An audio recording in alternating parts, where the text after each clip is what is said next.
Throughout this series, I have been trying to explain two fundamentally different ways of looking at our world. One characteristic predominantly of the West and the other of the East.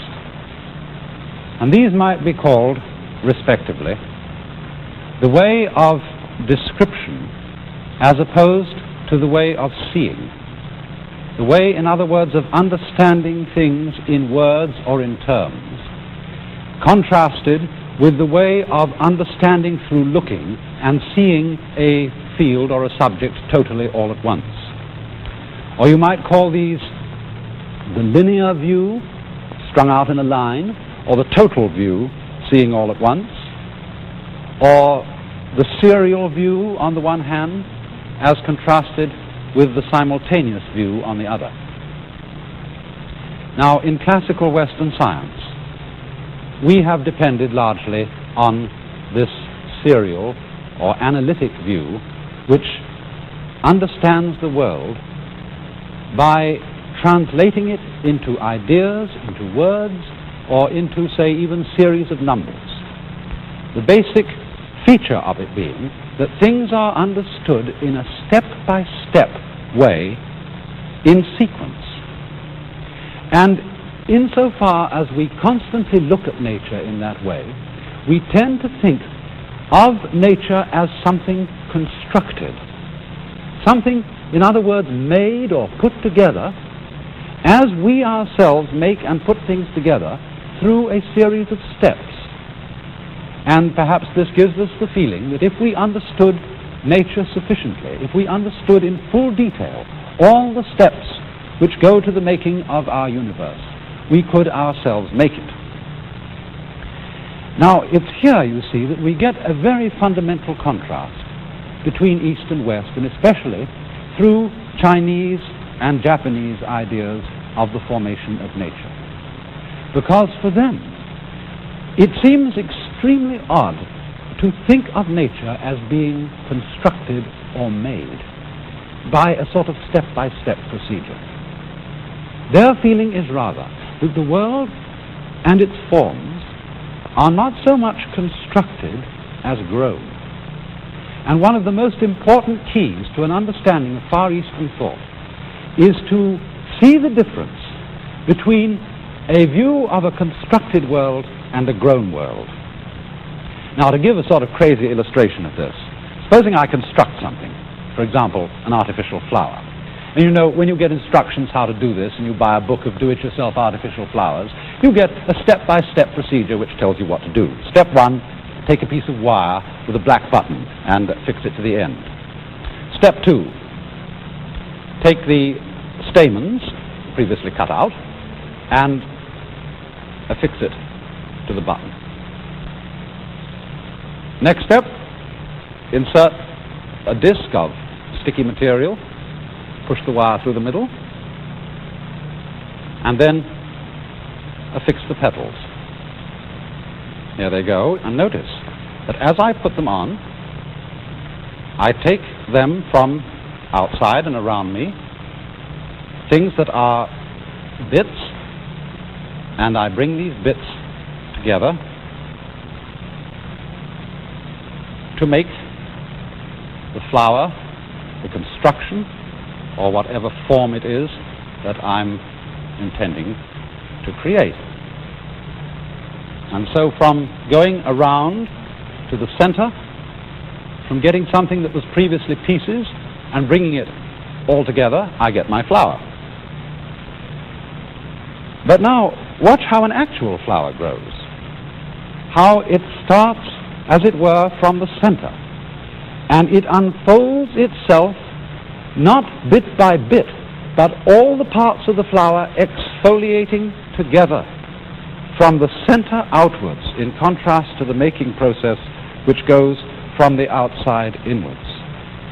From a situation where the parts are originally all apart, all in bits, and then assembled, contrasting with a situation where you have some simple beginning like a seed or a bud, and as it expands, it constellates or forms its own parts from within itself.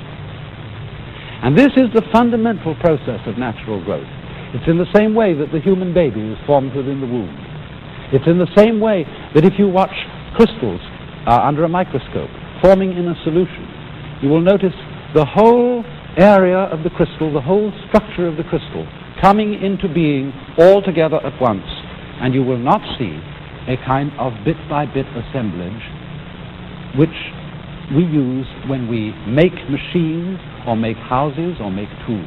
Even when we carve a block of wood, although the block of wood is not originally a lot of distinct parts, nevertheless we work upon it from the outside towards the inside, whereas all processes of growth go from the inside to the outside. Now, in our current scientific way of thinking in the West, this kind of growth, this kind of formation, is always talked about in terms of what we call field theory, fields of force. And I suppose one of the most striking exhibitions of what a field is can be seen in looking at the formation of magnetic lines of force in iron filings, as when we take filings that are not magnetized, just thrown chaotically over an area, and then with the magnets underneath, notice that all the filings form together into a pattern, the whole area moving together, every single part of it simultaneously, into its shape. And that shows us the whole nature of a field of force.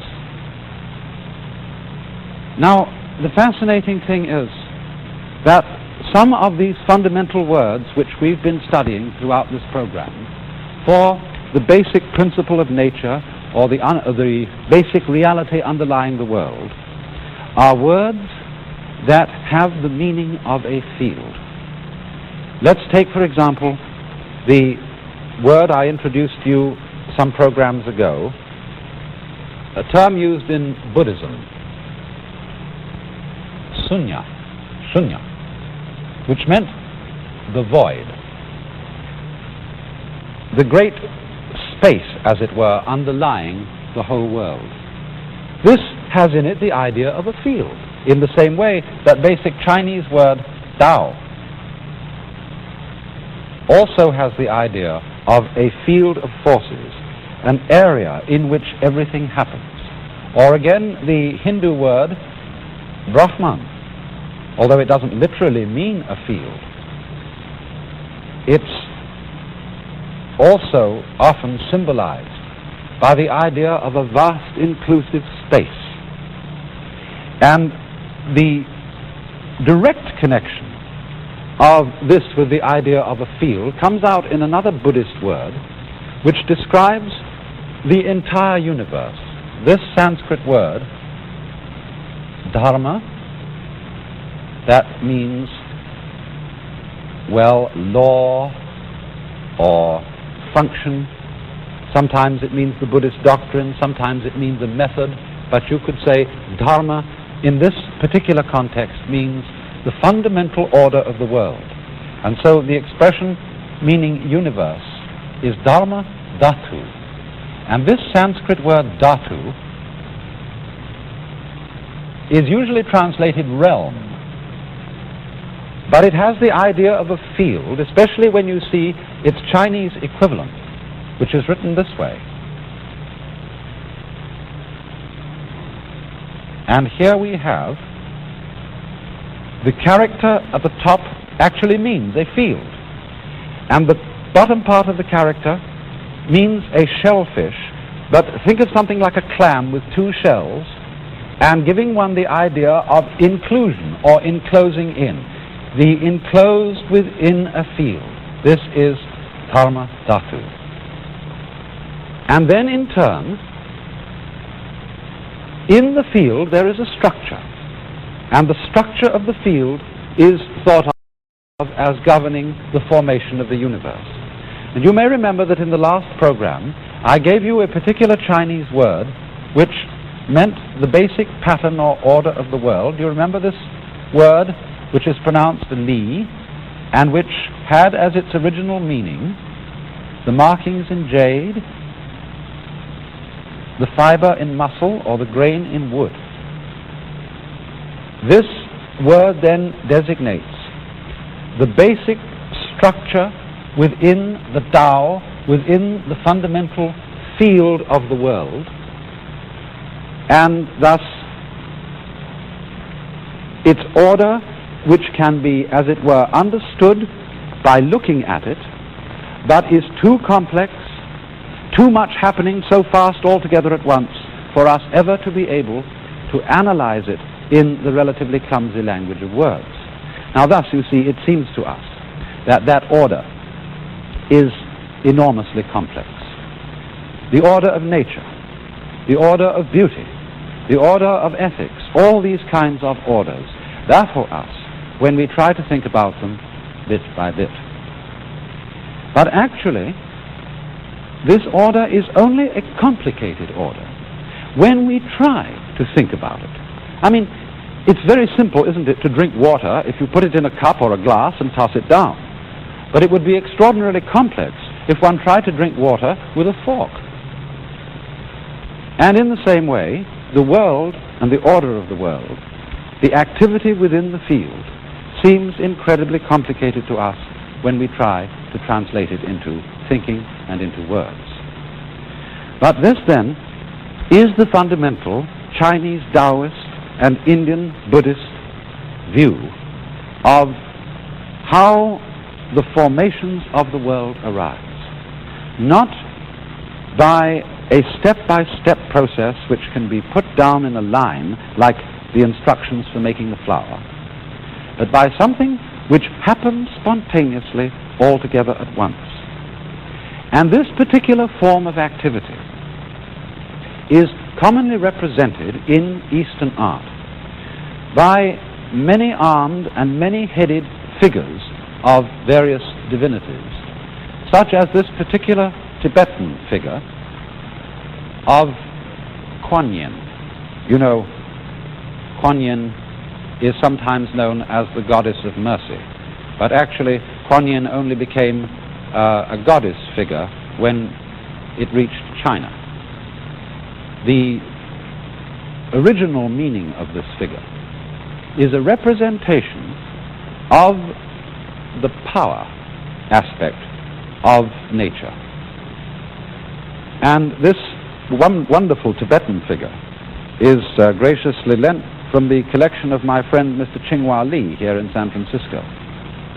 But the interesting thing about it is, you see, that the figure has 3 faces and 8 arms. And you might think that that presents an incredible problem of coordination. But isn't it really the same problem that we have in being alive in the simplest and most fundamental way? Our own bodies, without our thinking about it at all, are doing all kinds of things all together at once, and we don't have to stop to think about it.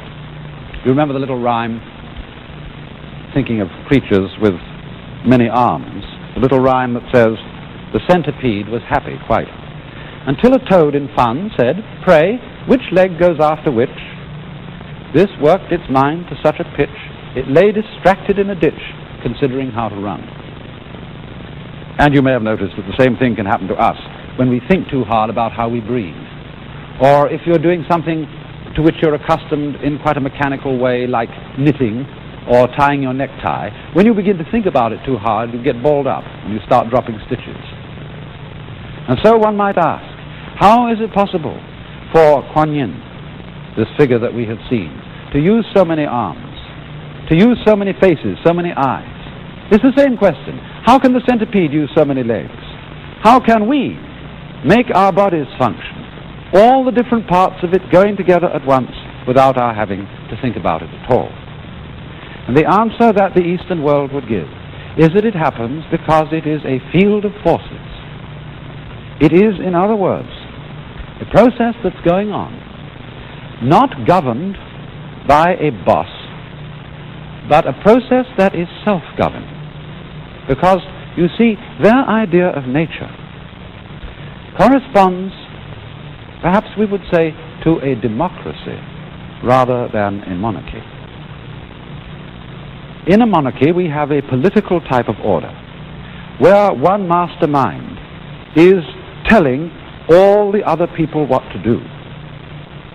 But we are aspiring, aren't we, in a democratic kind of political setup, to have something that is not so much like a monarchy as it is like a living organism, which is self-governing, where all the parts develop independently and yet harmoniously in terms of the pattern in a field. And so, speaking of the fundamental principle behind the world, old Lao Tzu, you remember him? I write his name down again, just in case you forget this rather difficult Chinese pronunciation. Lao Tzu,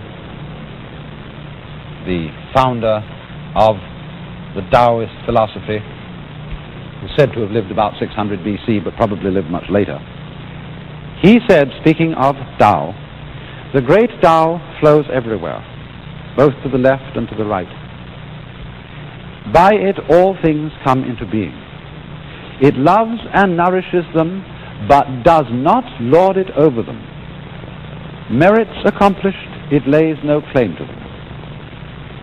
In other words, this is an idea of the ultimate reality, which does not govern the universe by ruling it, by telling it what to do, but by, as it were, letting it be free to organize itself harmoniously in the same way as you saw the iron filings organizing themselves within the magnetic field, in the same way as you saw the natural rose growing as distinct from the artificial daisy being made by being put together. Now then, these forms of Asian philosophy want us as individuals to feel that we participate in this great democracy of nature, no longer as isolated individuals trying to push it around or command it like monarchs or bosses. For their conception of the omnipotence of nature is not like the omnipotence of a king, but of a self-governing state. Not a mere collection of units, but a body, a self-organizing pattern. And they want us to feel that the true self of each one of us is that entire pattern. Now, in the ordinary way, we feel that although I am doing certain things, nevertheless, most of what is going on in the world is happening quite independently of me. The motions of the clouds and the winds, the circling of the stars, the fluctuation of the tides, the flowing of rivers, all these seem to happen quite independently of the individual me. And yet, the flowing of rivers, which seem to go along by themselves, are surely neither more nor less independent of the individual me than the beating of my own heart, which, although it seems to go on independently, I don't will the beating of my heart, nevertheless, what is more fundamentally me? The very center of my physiological life. And if I don't will the beating of my heart, might it not also be possible to feel that although I do not will the motions of the winds, the tides, and the stars, that these are nevertheless just as much my activity as the coursing of the blood in my veins, moving without my having to think about it, like the centipede's legs?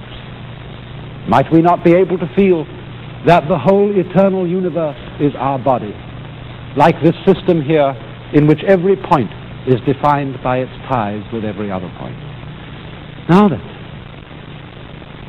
The fundamental and final question that remains is, how are we to come to feel that way? How are we not just to think, but actually to realize, to make real to ourselves, to feel that the motions of the heavenly bodies, the rivers, the seas, the winds, are all my body? How are we to feel a general impression of life in which man is no longer the isolated, lonely, separate ego, trying desperately to defend himself by attempting to become the world's monarch, but feeling rather instead a profound kinship and fellowship and fundamentally love for the whole world, just as if it were his own body, which in this view it is. The thing which all these great Eastern philosophers insist upon, whether they be Indian or whether they be Chinese, is at first sight rather depressing to us, because the fundamental insight is that our ego and our will can do nothing to acquire this feeling of fundamental unity and solidarity. It can't do anything at all. And the feeling cannot be had until, as we say, we have given up our own will, set aside our own ego. This, after all, too corresponds with the basic Christian insight, where, as for example, Dante says of the will of God, "In his will is our peace." Or, as another Christian writer says, "Our wills are ours to make them thine." In all the great religious traditions of the world, there is the recurrent theme of self-surrender, of giving up oneself. Now, at first sight, this seems something spineless. This seems something weak and namby-pamby, and as if, you know, the Marxists always say the religion is the opium of the people. And they validate their point of view by saying, look, religion always tells people to give up their will. That's so that the tyrant can push them around. The nasty capitalists can make them do what they want. But they forget that in the giving up of our own will, we do not surrender power, we gain power. Because in the giving up of our own will, we are, as it were, making ourselves an empty channel through which a greater power than our own can pass through. Lao Tzu said, you know, the usefulness of a window is not so much in the frame as in the empty space through which something can be seen. And so in the same way, you might say that the power of a human being is not so much in his particular individual identity as in a certain kind of emptiness through which something can flow. And so all the great religions of the world, and most especially those of the Asian world, have as their deepest insight the principle that man comes into his own and finds his true power in standing out of his own way, in getting out of his own light. And this involves, as I said, the surrender of our own will. But you see, always the problem is, how does the will surrender the will? There is a Chinese saying that when the wrong man uses the right means work in the wrong way. In other words, if I'm the wrong man, that is a willful, selfish, domineering person. Anything I do to give up my will be motivated by my fundamental selfishness. I shall be, in other words, like a clever woman who wants to get her man, but she knows that this particular man always runs away if you go after him. So she acts as if she doesn't want him. She gives him up, apparently, but her real motive is, of course, to get him. And therefore, she is just, as it were, playing a trick. It's a kind of clever, feminine wile or deceit. And so in the same way, if we say, now, I'm going to surrender my ego, I'm going to be unselfish, I'm going to give up my will so that I can become one with God, or so that I can feel this splendid fellowship with the whole universe and feel that my identity is no longer lonely little me, but all. I shall have as the fundamental motive doing it, after all, for my own advantage. After all, because this is a new way of finding spiritual and psychological security. And so, because it is basically insincere, it won't work. And therefore, what is at first sight depressing about Eastern insights into this matter is not only that our will, when it is aggressive and assertive, stands in the way of this understanding. It also goes on to say that we cannot even surrender our wills on purpose. And that when it becomes perfectly clear to us that there is nothing at all that we can do about it, either positively by trying to achieve something, or negatively by giving ourselves up, this is the fundamental deflation of our ego and its whole domineering quality. This is the limit. At this, it doesn't give itself up. It sees that it has no alternative but to give up. And from the emptiness, the silence, the feeling of impotence that follows this, the whole vision of a united world bursts like a flower from its bud.